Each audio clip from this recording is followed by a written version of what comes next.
جو ہمیں مبالغہ سے روکتا ہے اس کے کلام میں جیسے مبالغہ بہت پھونک پھونک کر توڑ توڑ کر قرآن کریم کے الفاظ ہیں.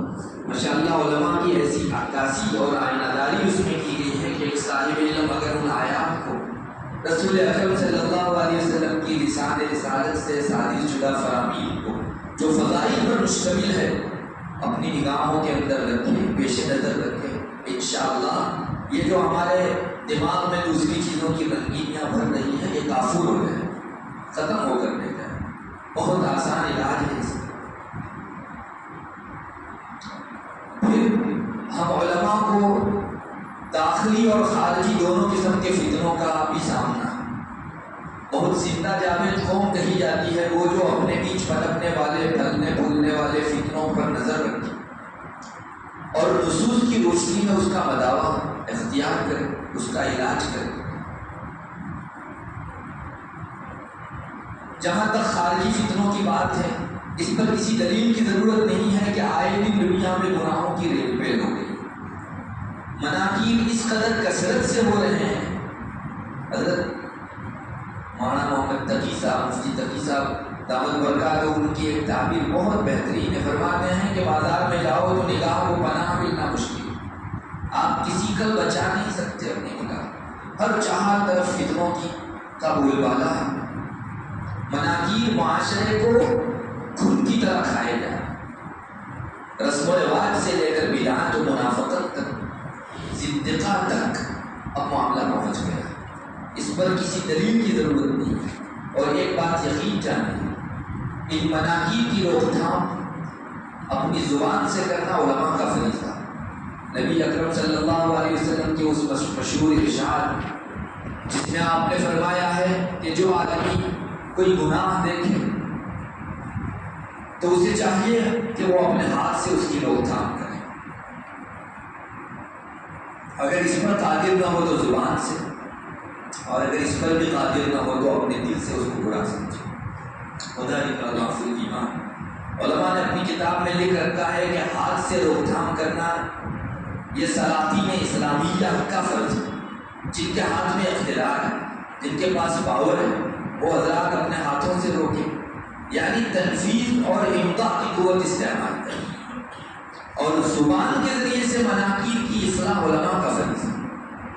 اور آخری مقام عوام الناس کا، جو نہ وہ کر سکتے ہیں نہ یہ کر سکتے ہیں، علم کی کمی کی وجہ سے اور اقتدار کے فقدان کی وجہ سے وہ اوپر والے دونوں فریضوں سے معروف ہیں. تو وہ کم سے کم دلوں میں ان مناکیر کی برائیوں کو جمائے رکھیں. انشاءاللہ ایمان کی علامت ہونے کے لیے اتنا ان کی حق میں کافی.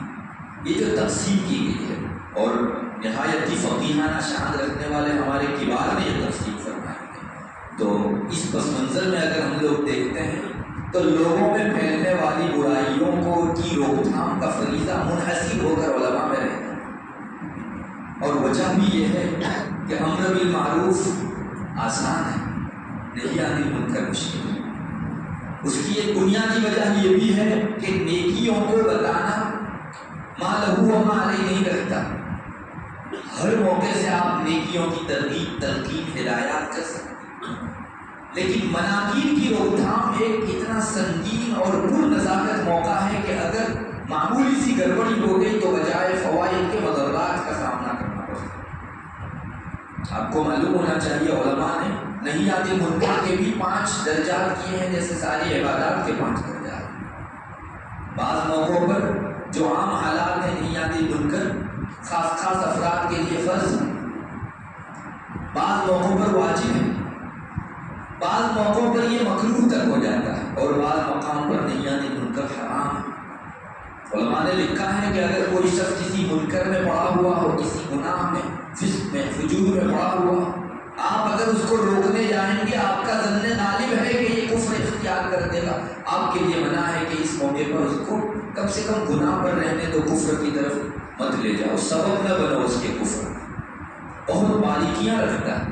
یہی تو وجہ ہے کہ ہمارے یہاں جو عوام الناس تبلیغ میں نکلتے ہیں ان کو 6 نمبروں میں محصور کیا گیا ہے. یہ بہت فراست سے ہمارے کبار نے اس کو قائم فرمایا ہے، اس لیے کہ ان کی بساط اتنی ہے. ایک صاحب علم موقع کی نزاکت کو سامنے رکھ کر نہیں آتی منکر کر سکتا، ورنہ اگر بر موقع اور بر مقام حسب ضرورت بقدر ضرورت نہی منکر نہیں کی گئی، یا موقع نہیں تھا اور آپ نے کر دی تو ریئیکشن ہو سکتا ہے، جیسا کہ بہت سی جگہوں کے اوپر اس کے نقشے دیکھنے کو ملتے ہیں۔ لوگ اتنی ڈھٹائی پر اتر آتے ہیں کہ پر والا اپنی زبان سے وہ کفر یا کلمہ بولتے ہیں۔ تو علماء کا بہت بڑا فرض ہے کہ وہ نہیں آتی منکر کریں۔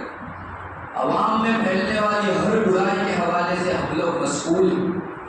اللہ کے یہاں اس کا باقاعدہ علماء سے سوال کیا جائے گا کہ فلاں معاشرے میں پھیلی ہوئی برائیوں کی روک تھام میں آپ نے اپنا فرض منصبی کتنا ادا کیا، تو ہم لوگ اس کو سمجھیں۔ بہت بہتر ہے ہماری ساری محنتوں کا محور تدریس رہے، لیکن جو اوقات فارغ ہیں ان اوقات کے اندر ہم عوام الناس کا بھی خیال کریں۔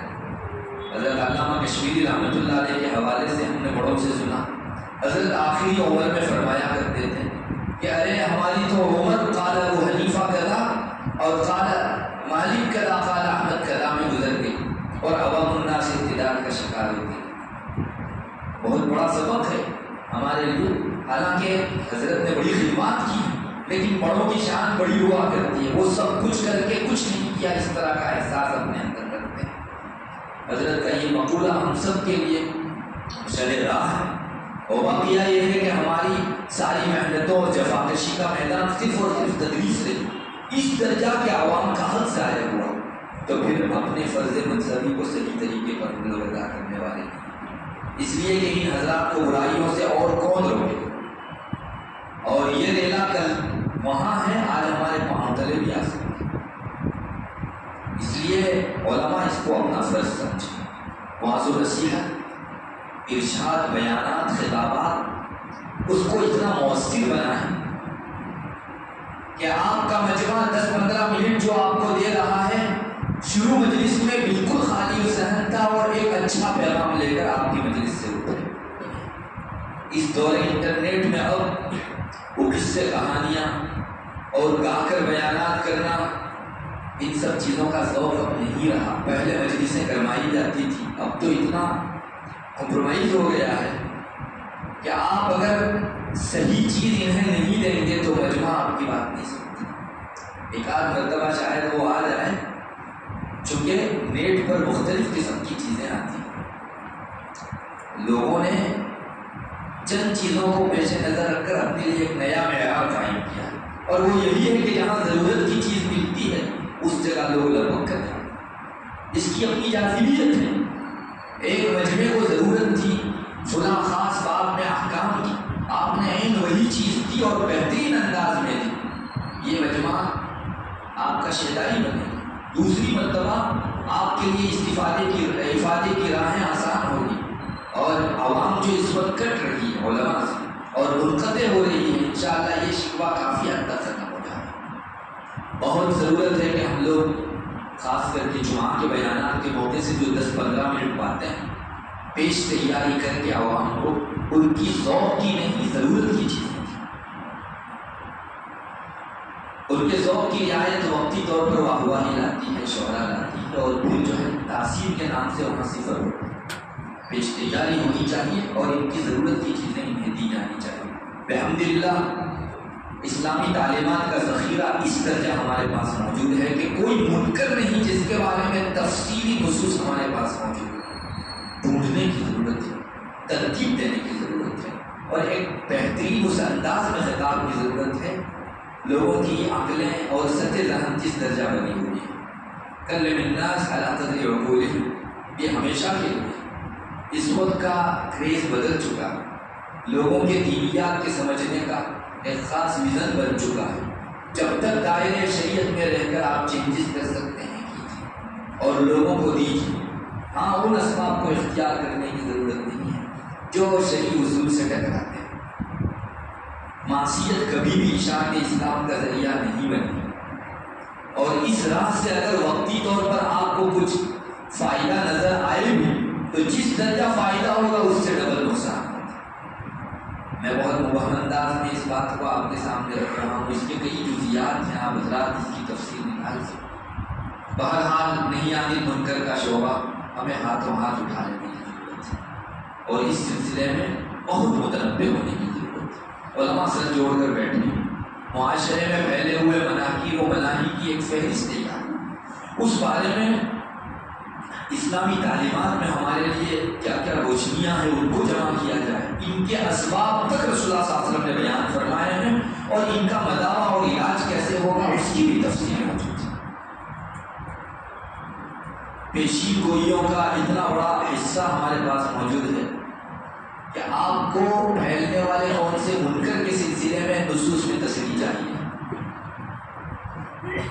ابن الحاج نے اپنی مدخل کے اندر ایک بہت تفصیلی روایت پیشین گوئی پر مشتمل ذکر کی، حضرت سلمان فارسی رضی اللہ تعالیٰ عنہ کے بارے میں روایت۔ آپ جانتے ہیں اس وقت گے اور لیزبین کا جو دور چلا ہے، اللہ کی پناہ، مرد آپسی جنسی تعلقات ایسے قائم کرتے ہیں جیسے میاں بیوی کا کپل قائم کرتا ہے، اور اس کو بہت سے ممالک میں لیگلی قرار دیا گیا ہے۔ جیسے مرد اور عورت فیملی کی طرح رہتے ہیں، انہیں حکومت بینیفٹ پہنچاتی ہے، ویسے ان کو بھی جو ہے باقاعدہ لیگل بنایا گیا ہے۔ دو مرد آپس میں سنسار گزارنا چاہیں تو اجازت ہے، دو خواتین گزارنا چاہیں تو اجازت ہے،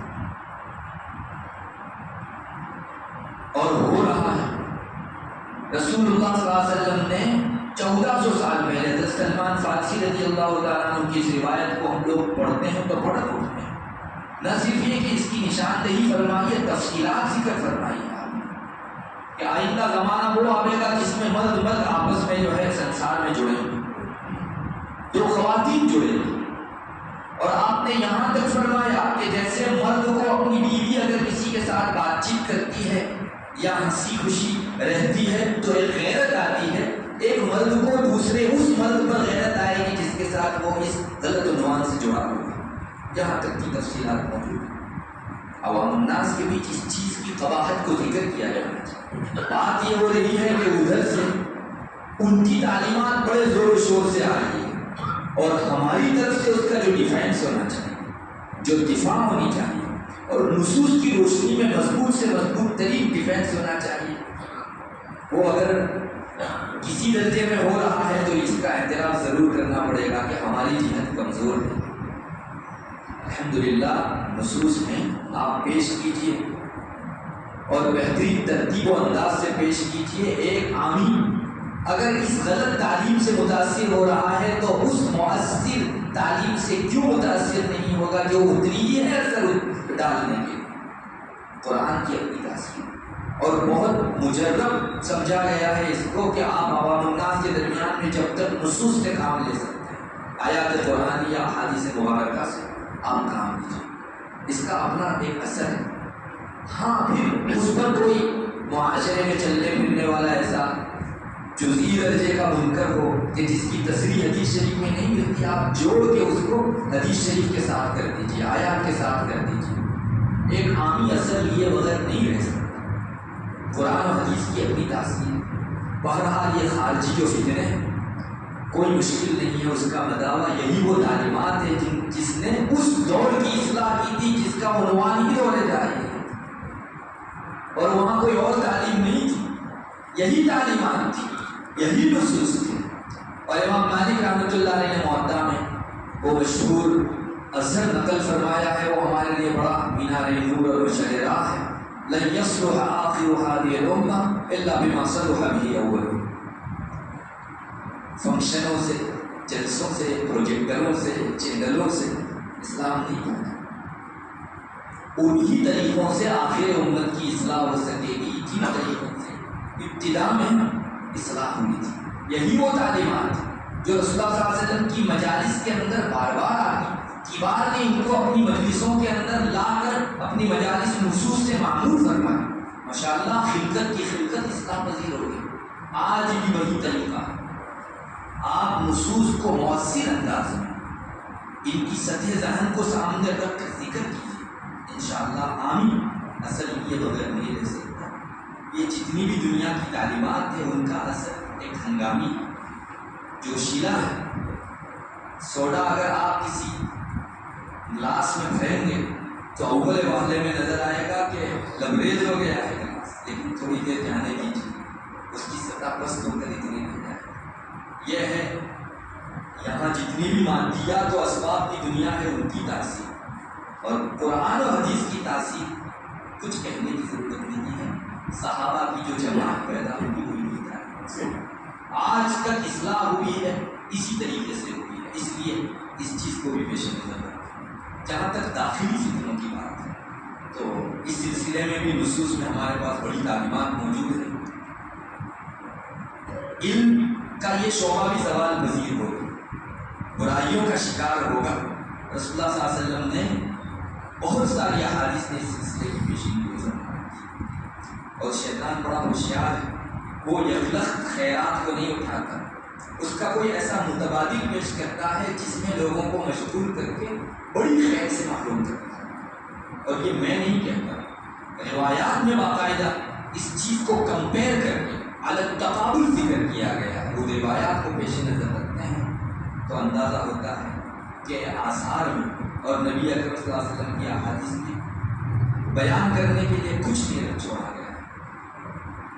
ہمارے بھی علمی طبقے میں ایک داخلی فتنہ یہ پیدا ہو رہا ہے کہ علم سے لوگوں کا رجحان ہٹ رہا ہے. علم میں مشغولی ایک اجنبی چیز سمجھی جا رہی ہے. یہاں کا حال مجھے معلوم نہیں کر میں نے وہاں بھی کہا کہ ہمارے یہاں تو میں دیکھ رہا ہوں علوم قرآنیہ معارف اسلامیہ سے سرشار ہونے والوں کی تعداد تشویشناک حد تک گھٹ گئی. صاف کہوں تو مولوی بننے کے لیے لوگ اب تیار نہیں ہیں.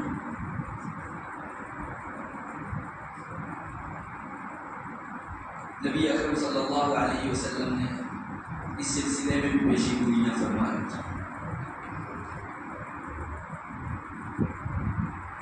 ہمارے یہاں میں دیکھ رہا ہوں، آپ کے یہاں بھی شاید یہی ہوگا، حفاظ کی تعداد میں بہت اضافہ ہو. خوش آئین چیز ہے. 2 حافظوں سے 4 بہتر، 4 سے 40 بہتر، 40 سے 80 بہتر. مگر اگر اس میں مشغول ہو کر عالمیت سے اپنا رخ موڑا جا رہا ہے تو یہ ایک مذموم چیز ہے. میں آپ کو دوسرے الفاظ میں کہوں تو حفظ کو، تجوید کو، قرآن کریم کے الفاظ پر محنت کرنے کو کل فی الکل سمجھ لیا گیا ہے. اور احکام اسلامیہ اور معارف اسلامیہ اور علوم اسلامیہ سے یہ چیز بے رخی کا اگر سبب بن رہی ہے تو مستقل شکایت نصوص میں آئی ہے. میں زیادہ نہیں کہنا چاہتا چونکہ مضمون بڑا پرنزاکت ہے. حضرت عبداللہ ابن مسعود رضی اللہ تعالیٰ عنہ کا اثر امام مالک رحمۃ اللہ علیہ نے موطا میں ذکر فرمایا ہے. وہ یہ آپ کو سنا دیں. خلاصہ اس اثر کا یہ حضرت عبداللہ ابن مسعود رضی اللہ تعالیٰ عنہ نے ایک شخص کو فرمایا کہ تم اس وقت ایسے زمانے میں چل رہے ہو، کثیر الفقہاء قلیل القراء. اس زمانے میں دین کی سمجھ بوجھ رکھنے والے، نصوص کی فہم رکھنے والے کثیر ہیں اور قرآن کریم کے پڑھنے کے اعتبار سے مہارت رکھنے والے لوگ کم ہیں. قرآن کے احکام کی خوب رعایت ہو رہی ہے آج اس زمانے میں. حضرت ابن مسعود فرماتے ہیں اس شخص کو، آپ ایسے زمانے میں ہو جس میں احکام قرآن کی خوب، حدود قرآن کی خوب رعایت کی جا رہی ہے. ترجمہ کرتے ہوئے ڈر لگتا ہے. وہ تو حروف قرآن کریم کے الفاظ اور نظم سے ضیاء کے درجے تک کی وصول. یہ ابن مسعود رضی اللہ تعالیٰ عنہ اپنے فقیہانہ شان کے ساتھ ذکر فرما رہے ہیں. اسی ذیل میں محدثین شراح نے لکھا ہے کہ صحابہ کے حوالے سے یہ بات سوچی بھی نہیں جا سکتی کہ وہ معانی قرآن میں اتنے مشغول ہو جائیں کہ الفاظ قرآن سے ان کی توجہ بالکل یا ہٹ جائے اور الفاظ ضیاء کا شکار ہو جائے. مگر ابن مسعود رضی اللہ تعالیٰ عنہ آئندہ دوسرا جو منظر ذکر کیا جا رہا ہے اس کی بنسبت ذکر فرما رہے ہیں کہ اس پس منظر میں دیکھو تو آپ کو یوں معلوم ہو کہ الفاظ قرآن کی رعایت میں کمی ہو گئی، ورنہ وہ حضرات دونوں چیزوں کو لے. مجھے تشریح کی بیچ میں ضرورت اس لیے پڑی کہ ابن مسعود جیسی بڑی شخصیت اسے بیان فرما سکتی ہے. تحفظ حدود القرآن و تضيع حروف. یعنی احکام قرآن اور تفکر علوم کے اندر اتنا زیادہ ہے کہ آپ کو آئندہ زمانے میں جو آئندہ ذکر بھی کیا جا رہا ہے وہاں جو قرآن مجید کی تعلیم کا الفاظ کا دلدلہ ہوگا اس کے مقابلے میں حفظات معلوم ہے۔ آگے حضرت ابن مسعود رضی اللہ تعالیٰ عنہ فرماتے ہیں کہ تم ایسے زمانے کے اندر ہو جس زمانے میں مانگنے والے کم ہیں اور دینے والے زیادہ ہیں۔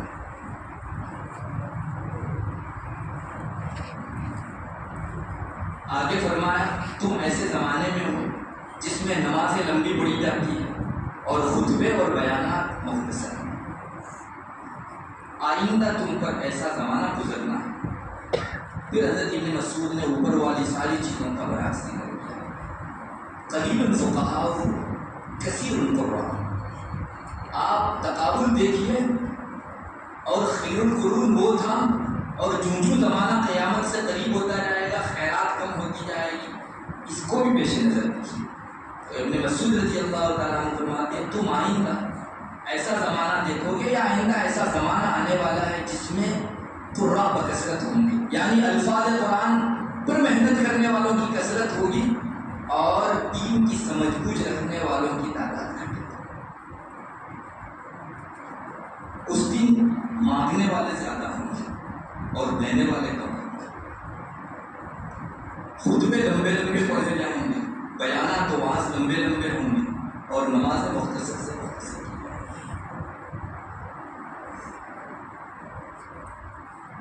اوپر حضرت ابن مسعود نے ایک بات ذکر کی جو کہنے سے رہ گئی، وہ جو خیر القرون کا زمانہ تھا اس زمانے کے حوالے سے ابن مسعود نے یہ بھی فرمایا کہ آج تم ایسے زمانے کے اندر ہو جس میں کار خیر اور نفسانی خواہشات کا تقابل ہوتا ہے تو کار خیر کو مقدم رکھ کر اپنی خواہشات کو پیچھے ڈالے گا۔ آئندہ زمانہ ایسا آئے گا جس میں ان دونوں کا تقابل ہوگا تو خواہشات کو مقدم رکھا جائے گا اور کارخائے خیر 2 نمبر پر۔ یہ اثر آج بھی موقع میں دیکھا ہے۔ علماء کو میں دعوت دیتا ہوں ابن مسعود رضی اللہ تعالیٰ عنہ کی اس حدیث پر غور کریں اور اپنے ظاہری مفہوم کے اعتبار سے یہ مالا یدرک بالرائے سمجھنا چاہیے۔ یہ وہ پیشین گوئی ہے جو ایک رسول کا حصہ اور صحابی کا مالا یدرک بالرائے قول وہ بحکم حدیث مرفوع ہے۔ ابن مسعود تو یوں بھی مشہور ہیں آپ صلی اللہ علیہ وسلم کی طرف نسبت کرنے کے حوالے سے بہت زیادہ چوکھا ہے۔ ابن ماجہ شریف کے اندر مستقل روایت ابن مسعود رضی اللہ تعالیٰ عنہ کے حوالے سے آئی ہے۔ کبھی ان کی زبان جمعرات کو ان کی مجلس لگا کرتی تھی عبداللہ ابن مسعود رضی اللہ تعالیٰ عنہ، کبھی ان کی زبان سے قال رسول اللہ صلی اللہ علیہ وسلم نہیں سنا ہے۔ ان کے شاگردان پر ایک مرتبہ چپ سے ان کی زبان سے قال رسول اللہ صلی اللہ علیہ وسلم نکل گئے۔ جو بھی احادیث ذکر فرماتے ہیں ابن مسعود قال رسول اللہ صلی اللہ علیہ وسلم کی ہمت نہیں فرماتے، ایک دن چپ سے نکل گئے ان کی زبان سے۔ راوی کہتے ہیں ابن مسعود کی حالت جو ہے ناگفتہ بھی ہو گئی، پسینے میں شرابور ہو گئے، ان کے ازرار و وٹن کھل گئے۔ ایک آدمی حیران پریشان ہوتا ہے تو کس طرح سے اس کی کیفیت ہو جاتی ہے، اس طرح کی کوئی کیفیت بن گئی اور بہت پریشان ہو کر کہنے لگے قال کذا ومثل هذا او نذیر هذا او کما قال، یا تو ایسا فرمایا یا اس طرح سے فرمایا جس طرح قال رسول اللہ صلی اللہ علیہ وسلم کی سیدھی نسبت۔ ابن مسعود رضی اللہ تعالیٰ عنہ کا اپنا مشہور ہے اور ان کے پیش نظر دوسرا صاحب کا وہ ارشاد ہے کہ جس نے جان بوجھ کر مجھ پر جھوٹ باندھا وہ اپنا ٹھکانہ جہنم بنا۔ اسی کے فوراً بعد ابن ماجہ کے اندر ان حدیث کو ذکر کیا۔ تو حضرت عبداللہ ابن مسعود رضی اللہ تعالیٰ عنہ بہت ممکن ہے کہ اسی پس منظر میں یہ ارشاد بلا نسبت الى رسول کے ذکر فرمایا ہو، ورنہ وہ قول رسول۔ اس حدیث شریف میں اس اثر کے اندر آپ غور کریں گے تو آپ کو حضرت عبداللہ ابن مسعود رضی اللہ تعالیٰ عنہ علم کے داخلی فتنے کی طرف اشارہ فرمانا تھا۔ الفاظ قرآن اور نظم قرآن کی اتنی رعایت کے احکام قرآن سے مستقل تغافل بنتا جائے یہ مضمون ہے، اور شاید یہی وجہ ہے کتابوں میں مستقل لکھا ہے۔ حضرت عمر رضی اللہ تعالیٰ عنہ نے فتوحات کے دور میں پہلے تمام ہی اصحاب علم کے لیے وظائف طے فرمائے تھے، جس میں علماء کے لیے جیسے وظائف تھے بیت المال سے ویسے حفاظ کے لیے بھی الگ سے قائم فرمائے تھے، مگر مگر بعد میں چل کر حضرت عمر رضی اللہ تعالیٰ عنہ نے یہ کہتے ہوئے حفاظ کے وظائف بند کر دیے کہ مجھے اس کا ڈر ہے کہ کہیں لوگ جتنی تعلیم پر اکتفا کر کے اپنا وظائف پانا شروع کرتے ہیں، اور علوم میں رغبت کے لیے جو وظائف جاری کیے ہوئے ہیں، یہ سلسلہ علوم میں فقاہت میں رغبت کا ختم ہو جائے۔ ان تمام چیزوں کو جمع کرنے سے یہ سمجھ میں آتا ہے کہ شیطان یکلخت ہمارے درمیان سے علوم کو نہیں اٹھائے گا، کسی دوسری چیز میں ایسا مشغول کرے گا کہ تفکر سے، فقہ سے، سوجھ بوجھ سے، فہم سے ہماری نگاہ ہٹے۔ اس کی ایک بنیادی وجہ یہ بھی ہو رہی ہے، ہمارے یہاں پہلے مدارس سے اسلامیہ کے اندر حفظ قرآن کے درجات تھے، اب الحمدللہ اللہ تبارک و تعالیٰ نے فراوانی دی تو ہر گاؤں میں لگ بھگ حفظ قرآن کے سلسلے میں چل رہے۔ خوش آئند چیز ہے، اللہ اس میں اور اضافہ فرما، لیکن ساتھ ہی ساتھ اس کے مخاطر و ممالک کو بھی پیش نظر ہمیں رکھنا چاہیے۔ ہماری آنکھیں دیکھ رہی ہیں کہ مدارس میں جو طلبہ جاتے تھے حفظ قرآن کے بعد، چونکہ اسی میں آگے لنک ملتی تھی عالمیت کی، تو وہ اگلے سال جو ہے دینیات میں فارسی اور عربی درجات کے اندر چونکہ ایک ریلا چل رہا تھا تو وہ بیٹھ جاتا تھا۔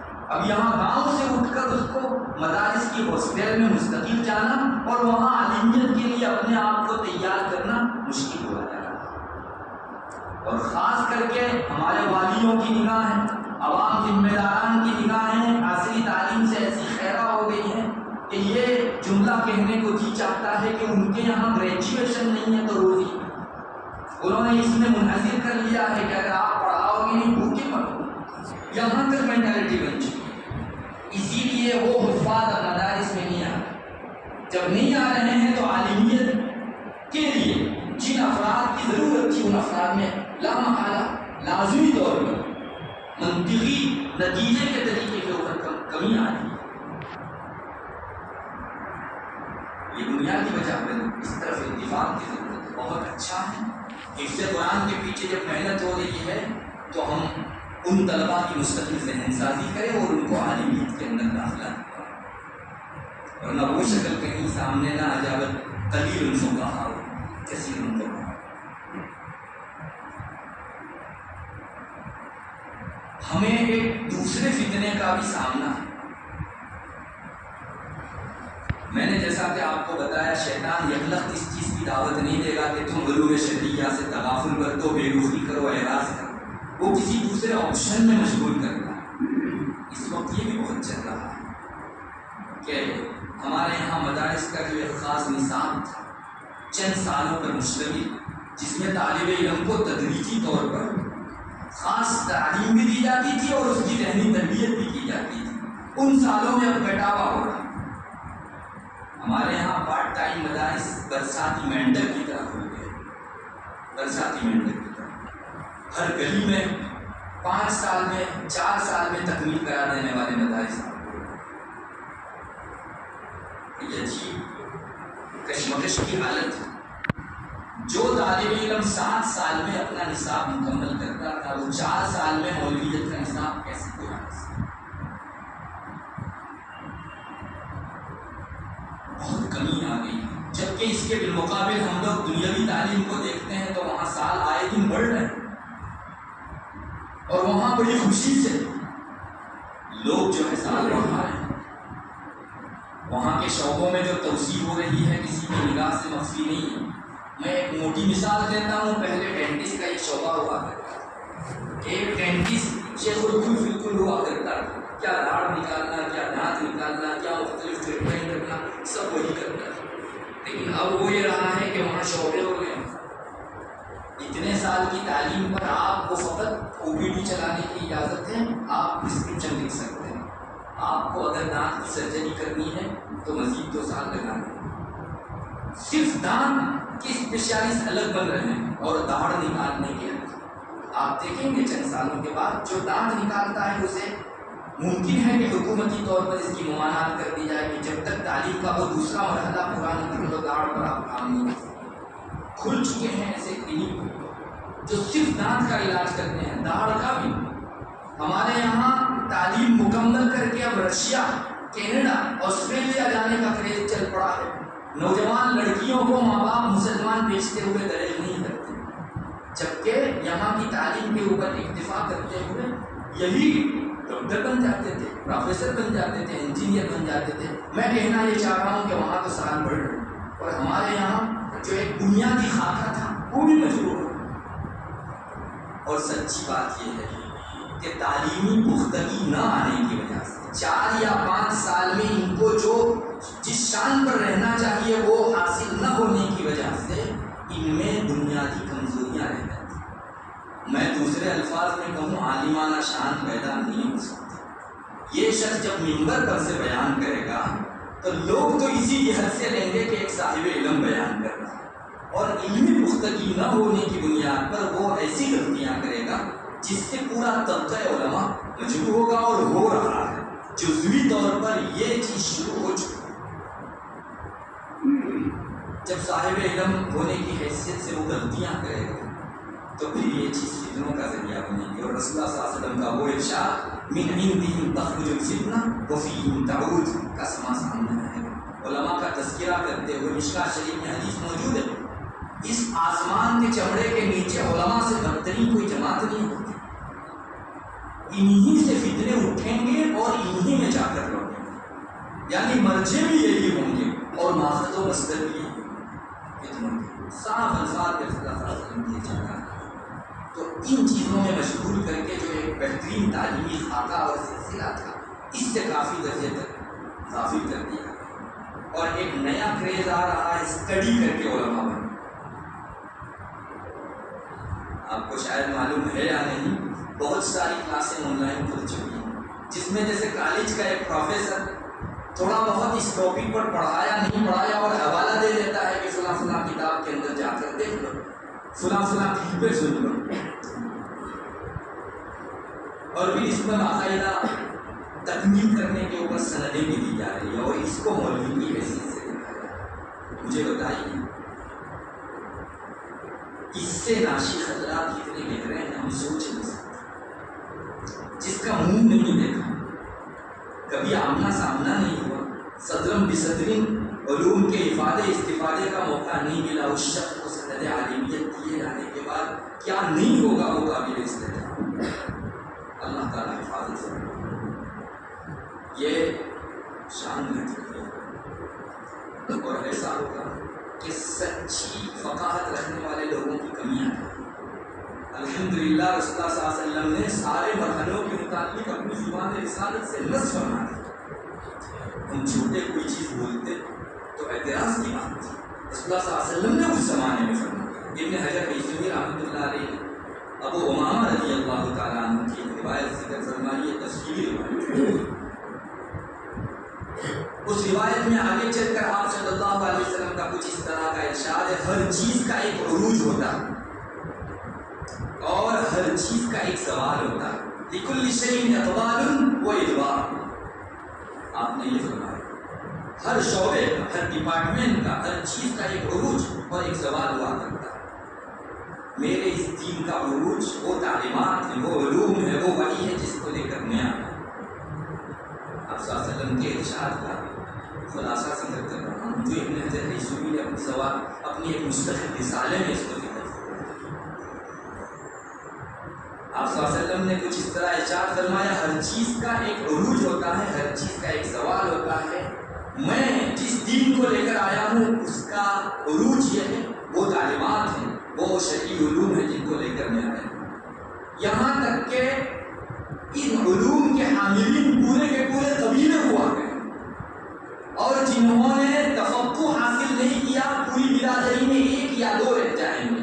سمجھو عالمیت مولویت سے ساری برادری بھر جائے گی، جو مولویت کی طرف رخ نہیں کرنے والے ہیں وہ 1 یا 2 آدمی رہ جائیں گے، اور یہ دونوں اپنی قوم کے مغلوب آدمی ہیں، یعنی اس برادری پر علم کا راج چلے گا، نصوص شرعیہ کی روشنی میں ان کے سارے امور طے کیے جائیں گے۔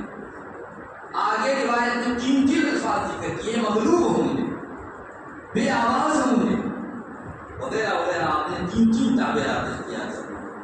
پھر آگے آپ نے فرمایا یہ لوگ جو مولوی نہیں ہیں، عالم نہیں ہے، فقیہ نہیں ہے، کچھ بولنا چاہیں گے تو ان کو دبا دیا جائے گا، کہ تم کیوں علم کے مقابل اپنی آواز نکالتے؟ ان کی آواز دبا دی جائے گی، بے عزت لوگ ہوں گے وہ جن میں عالمانہ شان نہیں ہے اور علم کی شان کا التلا ہوگا۔ پوری برادری الحمدللہ تصوف اور دینی سلوک حاصل۔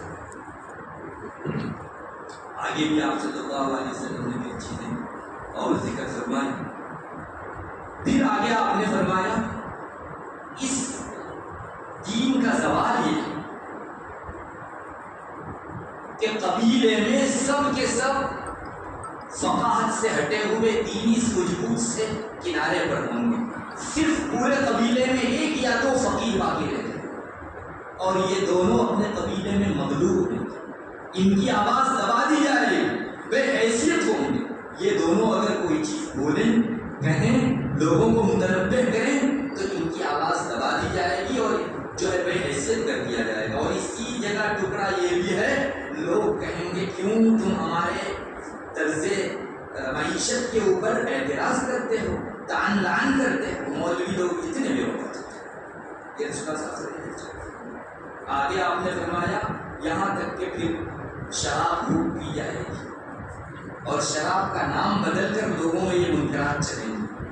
اس امت کے آخری لوگ اگلوں لعن تعان سب کچھ ختم کر دیں گے۔ یہ وہ موقع ہوگا جس میں اللہ تعالیٰ کی لعنت اترے گی۔ روایت کا اگلا ٹکڑا بھی آپ نے فرمایا جس کا خلاصہ یہ ہے کہ ایک آدمی خوب شراب پیے ہوئے ہوگا، پیگ پر پیگ لگا رہا ہوگا اور پھر آخر شراب کو روک دے۔ وہ جس مجلس میں بیٹھا ہوگا وہاں سے ایک خاتون جا رہی ہوگی، یہ شخص اٹھے گا جس نے شراب پی کر اپنے آپ کو بدمست بنا دیا، یہ اٹھے گا اور اس خاتون کے پہنے ہوئے اسکرٹ کو اٹھائے گا جیسے دمبے کی دم اٹھائی جاتی ہے اور برملا سب کے درمیان میں اس کے ساتھ زنا کرے۔ آپ صلی اللہ علیہ وسلم نے اس وقت سہولیہ چادر پہنی ہوئی تھی، صحابہ کو آپ نے اپنی چادر اٹھا کر بتایا جیسے میں آپ کو یہ سہولیہ چادر اٹھا کر دکھاتا ہوں، ویسے اس خاتون کا اسکرٹ سب کے بیچ اٹھایا جائے گا اور یہ آدمی برملا زنا لبے سڑک زنا۔ ایک شخص صرف اتنا بولے گا لو نحیتمونا، تم کسی کنارے پر جا کر چھپ چھپا کر یہ کر لیے ہوتے۔ آپ نے فرمایا یہ میرے زمانے کے ابو بکر عمر کے تجربہ۔ اس زمانے میں برائیوں کی روک تھام کرنے اور امر بالمعروف کرنے کا اجر و ثواب اتنا ہوگا جیسے میرے صحابی کو ثواب۔ حضرت ابو امامہ رضی اللہ تعالیٰ عنہ کی اس روایت کے حوالے سے ابن حجر عیسوی نے فرمایا کہ اس میں ایک ضعیف راوی ہے، مگر اس روایت کا ضعف ابن مسعود رضی اللہ تعالیٰ عنہ کے دیگر شواہد سے دور ہے، یعنی قابل اعتبار لائق استدلال یہ حدیث ہے۔ آپ دیکھ لیجئے رسول اللہ صلی اللہ علیہ وسلم نے عروج و زوال کا مدار کس پر رکھا؟ برادری میں جب تک فقیہانہ شان رکھنے والے کبو مولوی حضرات کثرت سے کہیں گے یہ آپ صلی اللہ علیہ وسلم کی لائی ہوئی وحی، آپ کے لائے ہوئے دین کا عروج ترقی، ان کی آواز لوگوں کے اوپر اثر انداز ہو، آئندہ لوگ اتنے بے اثر ہو جائیں گے کہ ان کی روک تھام کرنے کے اوپر باقاعدہ یہ کہا جائے گا اتطعنان علینا، تم لوگ لعن طعن کرتے ہو، ہم کو ہماری چیز پر روک تھام کرتے ہو۔ یہ زوال ہے۔ رسول اللہ صلی اللہ علیہ وسلم نے جس پر مدار رکھا وہ عدت و کثرت کے علاوہ اور کچھ نہیں۔ آپ نے فرمایا الا الفقیہ والفقیہان، ایک یا دو فقیر رہ جائیں گے اور اس جگہ صرف دو جاہل رہ جائیں گے، جاہل اور جاہل۔ پتا چلا کہ مولویوں کی کثرت معاشرے کو مناقب سے دور رکھتی ہے۔ کیوں؟ یہ مناقب جو اللہ تعالیٰ کی لعنت اتارنے والے ہوئے اس کو مرتب کیا گیا اس دین کے زوال کے اوپر۔ آپ خوب سمجھ سکتے ہیں اس چیز سے، اللہ کرے ان احادیث کے پیش نظر ہم ہمارے داخلی فتنوں کو سمجھیں اور وہ دن ہمیں دیکھنے کو نہ ملے کہ جس دن میں اللہ تعالیٰ کی لعنت اسی امت پر اترے۔ آپ نے پیشین گوئی فرما دی، ضرورت ہے کہ آپ صلی اللہ علیہ وسلم نے جس پر مدار رکھا اس کے عروج کا، اس کی کثرت ہمارے درمیان میں، اس سلسلے میں مستقل ہمیں ہی محنت کرنی پڑے گی۔ علوم کی افادیت کی اہمیت، دین و شریعت میں اس کی ضرورت کو لوگوں کے سامنے مستقل مجالس قائم کر کے بیان کریں۔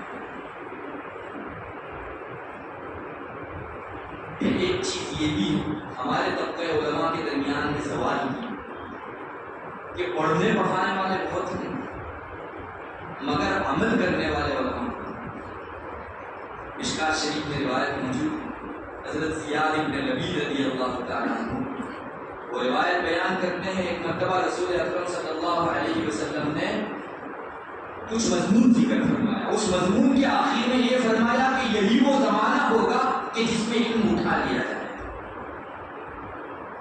تو حضرت زیاد فرماتے ہیں کہ میں نے رسول اللہ صلی اللہ علیہ وسلم کو کہا کہ حضرت علم کیسے اٹھ جائے؟ ہم قرآن خود پڑھیں گے، ہمارے ابنا کو پڑھائیں گے، ہمارے ابنا ان کے ابنا کو پڑھائیں گے، اور جیلم بعد جیل نسلم بعد نسل یہ قرآن چلے گا کیسے علم اٹھ جائے؟ رسول اللہ صلی اللہ علیہ وسلم نے اس موقع پر فرمایا کہ زیاد سکیلت کے امور، تمہاری ماں تم پر روئے، میں تو تم کو مدینے کا بہت سمجھ بوجھ رکھنے والا فقیر سمجھ رہا تھا، تمہیں اتنی بات سمجھ میں نہیں آئی کہ یہود اور نصارہ کو دیکھ لو، کیا ان میں تورات و انجیل پڑھی نہیں جا رہی تھی؟ اور ایک نسل دوسری نسل کو تورات انجیل نہیں پڑھا رہی تھی؟ کیوں ان میں زوال آیا؟ اس وجہ سے کہ صرف پڑھنے پڑھانے کی حد تک یہ دائرہ منحصر تھا، یہ لوگ اس کے احکام پر عمل نہیں کرتے۔ یہ حدیث شریف میں ہمارے بھی جو متوقع خطرے ان کو ذکر کیا گیا تھا۔ مجھے جب معلوم ہے کہ بدعملی یا بے عملی علماء کے درمیان میں خانہ خرابی لا رہی ہے، اور کسی قوم کا زوال اس سے پہلے کسی پر مرتب ہوا ہے۔ یہود و نصارہ آئیڈیل کے طور پر ہمارے پاس موجود ہیں اور ہمیں نکالنے کی ضرورت نہیں ہے۔ آپ صلی اللہ علیہ وسلم نے خود وہاں سے نتیجہ نکال کر اس امت کو ڈرایا ہے کہ تم اس طرح سے مت کرو۔ بدعملی کی وجہ سے یہ طبقہ اپنا اعتماد کھو دے۔ آج اگر مولوی منبر پر کھڑا ہو کر ایک بڑے کوالیفائڈ مجمع کو للکارتا ہے، مناقب کے اوپر انہیں روکتا ٹوکتا ہے، تو لوگوں کی نگاہیں اور دل جھک جاتے ہیں۔ لیکن جب برابری پر آ جائیں کچھ ایسی حرکتیں ہمارے بیچ ہونے لگے گی جو مولویانہ شان سے گری ہوگی، تو پھر یہ اعتماد جو ہمارا سرمایہ کل ہے وہ ختم ہو جائے گا۔ بہت ضرورت ہے کہ ہم لوگ عامیانہ انجوائے اور عامیانہ شوق و ذوق میں پڑھنے کے بجائے اپنا سادگی والا مزاج اپنی عظیمانہ شان باقی رکھیں۔ جہاں تک روزی کی بات ہے، میرا اور آپ کا یقین انسان کو موت جیسے تلاش کرتی ہے، روزی بھی تلاش کرتی ہے۔ تب تک موت آ ہی نہیں سکتی جب تک آپ کی تقدیر میں لکھا ہوا دانا دانا فضول۔ ہاں یہ بات ہے کہ مولوی کو ابتدائے ایام میں کچھ سالوں تک مجاہدے رہتے ہیں، لیکن میں کہتا ہوں آپ سروے کر لیں، اللہ تعالیٰ بعد میں چل کر احوال کھول دیتے ہیں۔ اگر توکل مولوی باقی رکھتا ہے، اللہ تبارک و تعالیٰ احوال کھول دیتے ہیں، فتوحات ہو جاتے ہیں۔ الحمدللہ کسی مفسر نے تو بڑی بھڑکا دینے والی بات کہی، انہوں نے فرمایا وہ وجدک عائلا فاغنی، اللہ تعالیٰ اپنے رسول کو فرما رہے ہیں ہم نے آپ کو نادار پایا اور غنی کر دیا۔ حضرت خدیجہ کبریٰ رضی اللہ تعالیٰ عنہ سے نکاح ہونے کے بعد آپ صلی اللہ علیہ وسلم کی احوال دوسری قسم کی فقر و فاقہ کے احوال کم ہے۔ مفسر لکھتے ہیں کہ جیسے علماء کو وراثت میں علم ملا ہے، دوسرے فضائل ملے، ذمہ داریاں اور مسئولیات ملی ہیں، وہیں یہ بات بھی ملی ہے وہ وجدک عائلا فاغنی، ہر مولوی کے لیے شروع میں ناداری کے بعد اللہ تبارک و تعالیٰ غنا سے اس کو متبدل فرما دیں۔ ہمیں یقین رکھنی ہے اللہ تعالیٰ اپنوں کو کیسے ضائع کرے گا جب وہ ان کفار کو کھلاتا ہے جن کے دلوں میں دور دور تک ایمان ہو۔ انشاءاللہ ابتدائی ایام کے صبر کے بعد حالات کھلیں، ضرورت اس کی ہے کہ ہم لوگ اپنے فرائض کو پہچانیں، ہمارا جو مقام ہے اس کی خوب رعایت رکھیں، اور جس سادگی کے اوپر ہم کو ہمارے دیوار نے چھوڑا اس سادگی کے اوپر اپنی زندگی داخلی فتنوں اور خارجی فتنوں کے اوپر ہماری مستقل نظر ہے، اس کے اسباب کو تلاش کر کے ان کا علاج بھی نصوص سے حاصل کرنے کی کوشش کریں اور عوام کو بر وقت جس درجہ ضرورت ہے اس درجہ میں ان کی صلاح پہنچائیں۔ اللہ کے ساتھ سے بڑی امید ہے انشاءاللہ پھر سے گناہوں کے یہ معمول کریں گے، یہ بادل ختم ہوں گے اور ایک بہترین نیکی کی فضا پھر سے قائم ہوگی۔ اللہ تبارک و تعالیٰ ہم علماء کو اپنے فرائض منصب انجام دینے کی توفیق عطا فرمائے اور وہ سبیل اور طریقے عام فرمائے جو اس وقت کے اصلاح کے نہیں اور اس کے لیے اسباب و وسائل بھی عطا فرمائے۔ علمت و حوصلے میں